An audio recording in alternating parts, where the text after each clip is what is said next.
wabarakatuh. Halo kawan-kawan mahasiswa dimanapun Anda berada. Senang sekali saya Mia Kusmiati, SIMM, CPMOS, MCI bisa berjumpa kembali dengan Anda semuanya di mata kuliah Manajemen Operasional 2. Dan tentunya kawan-kawan STI Yasa Anggana, saya ingin berbagi informasi.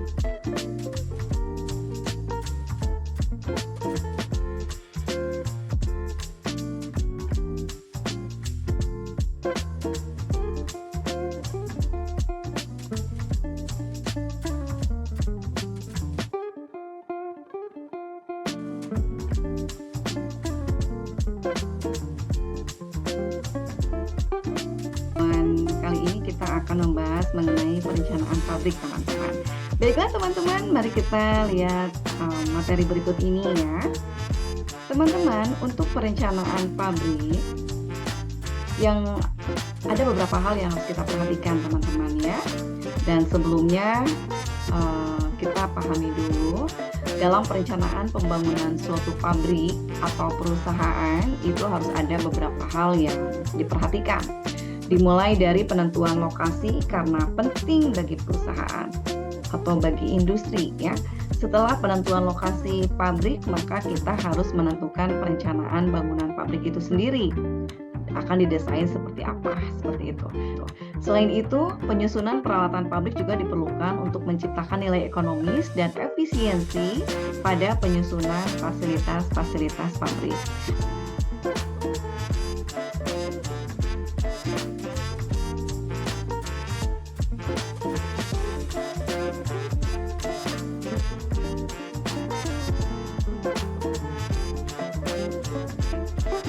Namun, hal-hal yang perlu kita perhatikan pada perencanaan pabrik apa saja? Yang pertama adalah penerangan. Yang kedua adalah suara ribut atau kebisingan. Ketiga adalah udara dalam pabrik atau sirkulasi udara.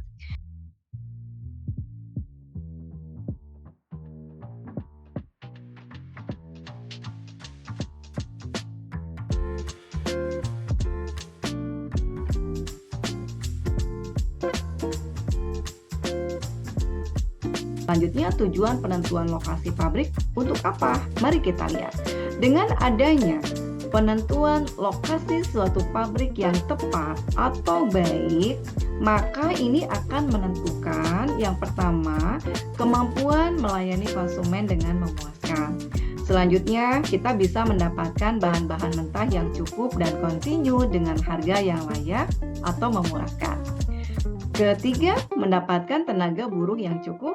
Dan terakhir, kita bisa memungkinkan diadakannya perluasan pabrik di kemudian hari, gitu ya, atau ekspansi.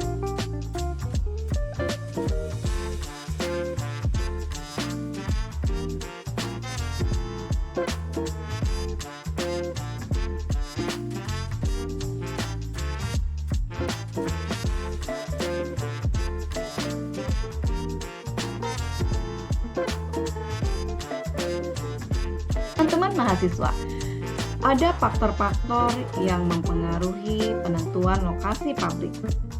Dalam penentuan lokasi pabrik itu ada beberapa faktor yang perlu kita perhatikan.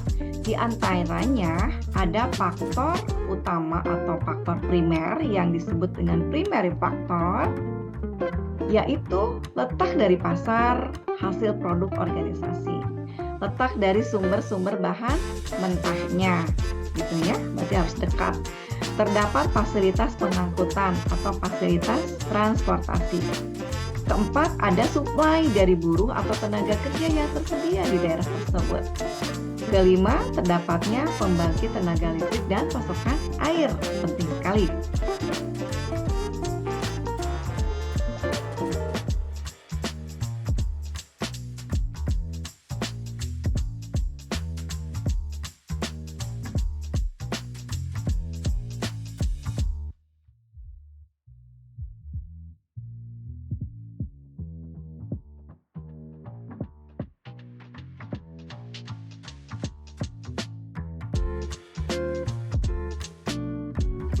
Selanjutnya ada secondary factor atau faktor-faktor sekunder yang harus kita perhatikan. Apa saja itu? Yaitu yang pertama, rencana masa depan. Kedua, biaya dari tanah dan gedung. Ketiga, terdapatnya fasilitas servis. Keempat, terdapatnya fasilitas lembaga keuangan. Selanjutnya, ada tinggi rendahnya pajak. Masyarakat di daerah tersebut bisa dilihat dari apakah sikapnya baik, apakah masyarakatnya cukup besar, dan bagaimana keamanan di masyarakat tersebut ya, di daerah tersebut. Apakah banyak premannya atau tidak gitu ya, seperti itu. Nah, selanjutnya iklim. Kita perhatikan iklim di kawasan itu. Selanjutnya tanah, termasuk kestabilan tanah gitu ya. Perumahan yang ada dan fasilitas-fasilitas lainnya. Ya semakin lengkap, ya semakin baik tentunya.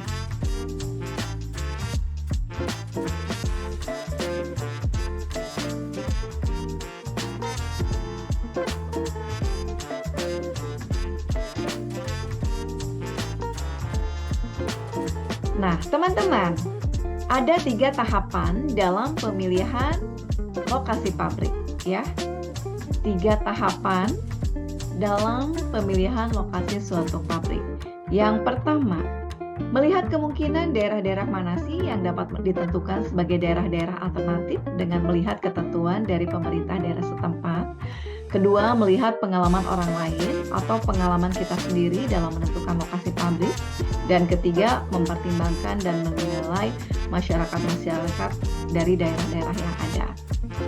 Nah, penentuan lokasi suatu pabrik juga membutuhkan kondisi umum yang ikut berperan dalam proses penentuan lokasi, ya, yang mana bisa diidentifikasikan sebagai berikut. Lokasi di kota besar, diperlukan tenaga kerja terampil dalam jumlah besar tentunya. Terus, kalau kita menetapkan lokasi di kota besar, kita juga butuh proses produksi yang sangat tergantung pada fasilitas-fasilitas umum yang hanya terdapat di kota besar, misalnya listrik dan gas. Selanjutnya, ada sarana transportasi dan komunikasi untuk kecepatan pengiriman yang memiliki tingkat kepentingan yang sangat tinggi. Selanjutnya, ekspansi sulit dilakukan, kelemahannya jika lokasinya di kota besar. Nah, bagaimana nih jika kita menentukan pabrik kita berada di lokasi pinggir kota atau di desa? Nah, yang pertama, ada keuntungannya ya. Rencana ekspansi pabrik mudah dilakukan. Kedua, tenaga kerja semi-skill lebih diutamakan. Ketiga, tenaga kerja dapat tinggal dekat dengan lokasi pabrik gitu ya, rumah-rumah mereka lebih dekat dengan pabriknya. Selanjutnya ada jumlah penduduk tidak begitu besar, hingga masalah lingkungan tidak banyak timbul, polusinya lebih bisa ditekan ya, lebih sedikit gitu dibanding di kota besar. Nah, teman-teman, oke, sekarang sekian teman-teman untuk materi kita hari ini, semoga bermanfaat. Kita bisa berjumpa kembali di perkuliahan manajemen operasional 2 bersama saya Mia Kusmiati SEMMCTMOS IMSI. Sampai jumpa semuanya. Wassalamualaikum warahmatullahi wabarakatuh.